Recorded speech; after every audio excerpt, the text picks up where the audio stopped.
What's up, you guys? Your boy Chaz Customs, Custom Model Cars. Big shout out to everybody out there. Much props. Thank you all for your comments. Appreciate it very much. Got a model kit review for you guys on the AMT Lamborghini Diablo. This is what the picture looks like of the box. Unfortunately, I don't have the box because it was given to me in a Ziploc bag like this. So this is the original Ziploc bag and everything in it. So I just started putting everything together just to see where all the fit issues at and stuff like that. This is not really the best, Lamborghini kit out there. There's a lot of issues with this kit and a lot of mold issues and stuff like that. So, it is what it is. Revell probably has the best one out there. They had a snap-tight version, and then they updated it with the engine and more detailed suspension, new tooling stuff and whatever. And I think that's a lot better than this one. It also includes an engine cover that this kit does not. So on a scale of 1 through 10, I give this kit a number 4. So because it's just such a poor kit, and you don't even get these wheels either. And I'm gonna get into that in a little bit. But overall, it is what it is. So let me go ahead and take you into the video and show you guys why this Lamborghini got a number 4. Okay, this doesn't pertain to the model. I cracked open the bags and everything like that, but I just want to share this with you guys. I'm having lunch at 10:30 in the morning. So I'm having French fries, garlic French fries, and Gordon's, not Gordon's, Van de Kamp's fish sticks. And these are Kroger garlic French fries. They're like $1.99 at Ralph's, so they're on sale. And then of course my dip, I'm having cheesy jalapeno ranch dip Velveeta by Kraft. And then I've got my 40-ounce soda over here. Is it 40 ounce? No, it's not 40 ounce, but it looks like a 40 ounce. 24 ounce. Okay, there you go. So yeah, there's my lunch. Okay, before I get into anything else, since I already mentioned about the tires, here they are right here. Very nicely molded. Nice tread, but no sidewall details, but no flash or none of that stuff. The rims are very rough. They're not chromed properly, but they leave a nice little bulge on the top, so hopefully the back rings will even them out. Really don't like that, but it's all good. But here's my issue with these rims. They all are alike. They're none different. Okay, they're not supposed to be like this, and I'm pretty sure that Revell Monogram has the right replicated wheels. So I will be posting the instructions to that kit. I'm going to get it off of their website, and I'm going to post it at the end of this video so you guys can see back to back with both of these ones. So so yeah, let me show you what the rims are supposed to look like. Again, it's supposed to look like that, a little deep dish, but unfortunately they look like this, which it is what it is. So of course you get your little license plates. There's 4 of them there, and here's your basic instructions. The AMT Diablo. This is not the SVT version or the Aero version, but here's the little brief history of the car itself, and of course your little other stuff there. And then your instructions actually come out like so, and it's a very big one too. It's like a map. So there's all your basic assembly and whatever. So, oops, hold on a second, guys. So that's that. And then of course you have your clear plastic. You have your rear tail lamps, which you need to paint in clear red.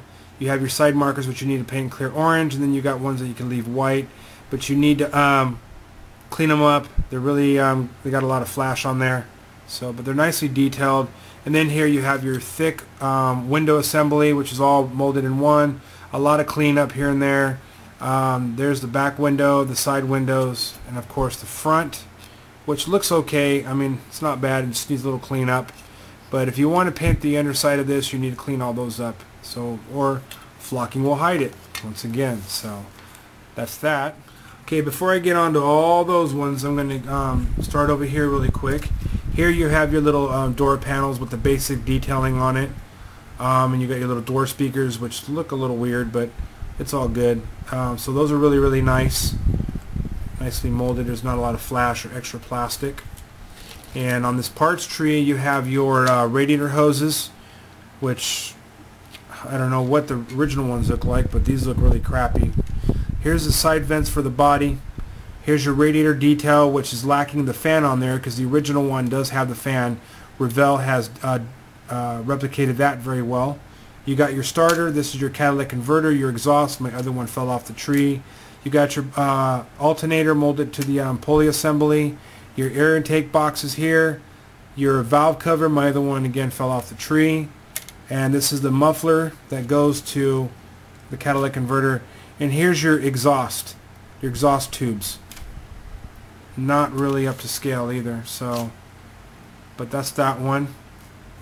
And here's the other parts tree. It's got your rims, or the rings that go in the back of the tires, but they got these pin marks, these awful pin marks that you have to clean up. And then you got your front springs, your front spindles. You got your you got the pegs that go in there for the wheels. Then you got your rear springs that's molded into the rear hubs, I guess you can call them. The drive shaft, and this is the steering linkage, which is very toyish. I don't think it looks like that on the real thing. So, yeah, very disappointing in those. And then here's the side mirrors, your steering wheel, your center column, steering column, I mean, sorry, and then your stick shift, which you might need to make another one or whatever. But these are fairly nice in detail. But you got a bare metal foil at the front of that, so it's only a bummer. And here's the brakes. They've been stripped because the chrome was really bad on this.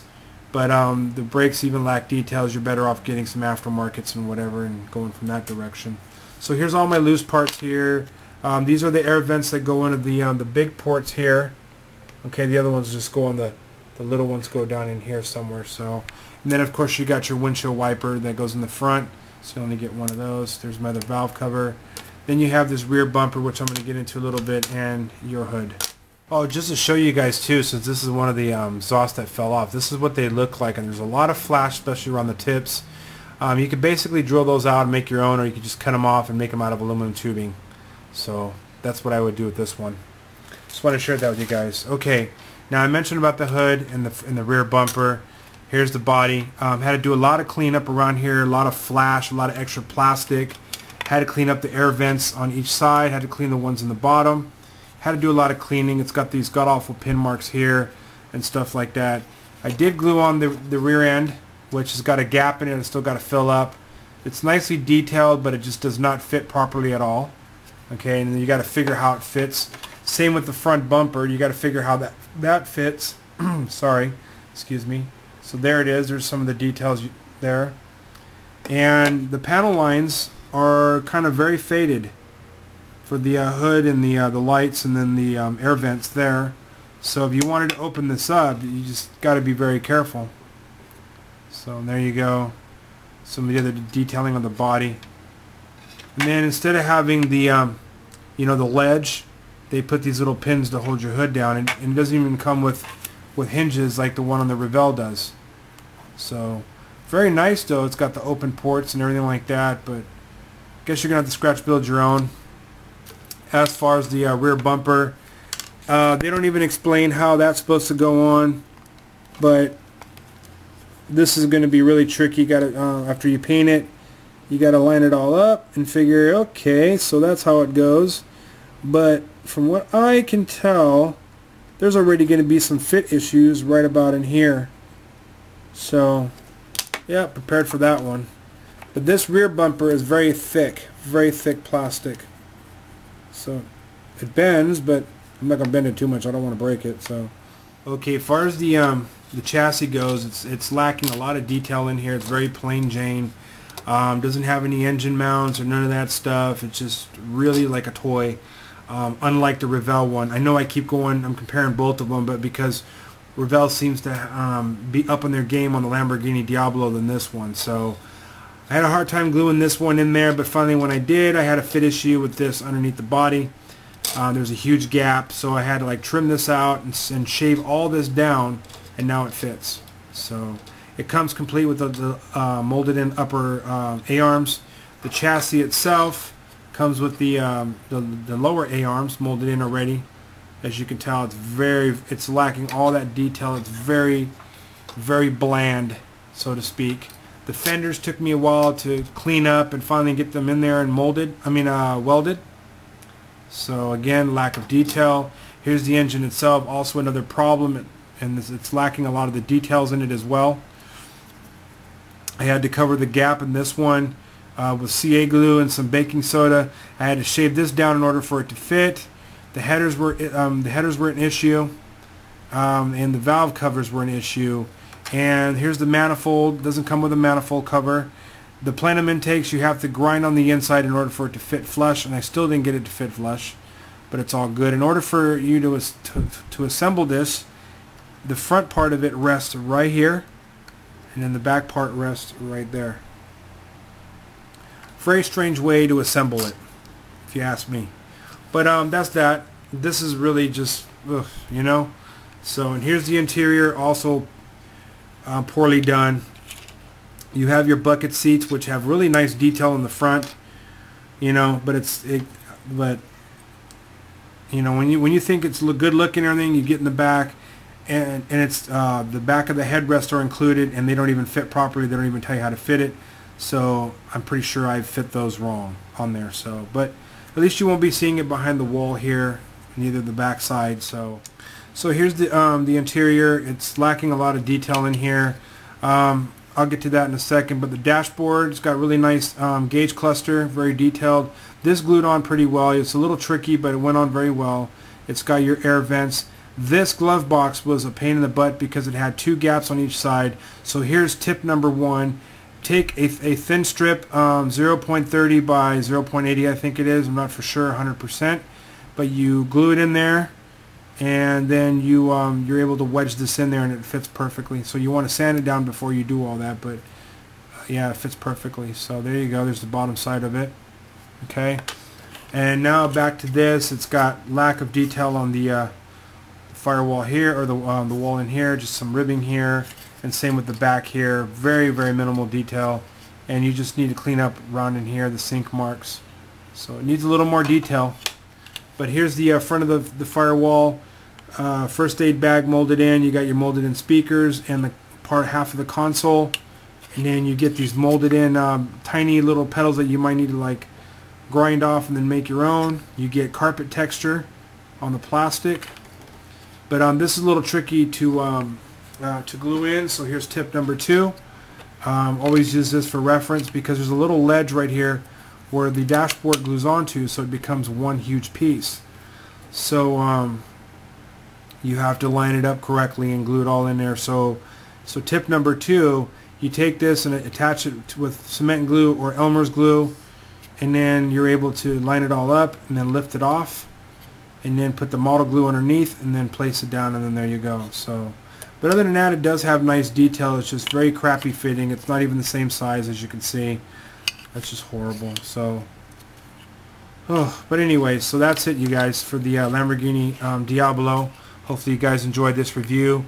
But for my opinion, and just by looking at this kit and having to share with you guys all the issues and problems and that's going on with this kit, it's not really worth the money to buy.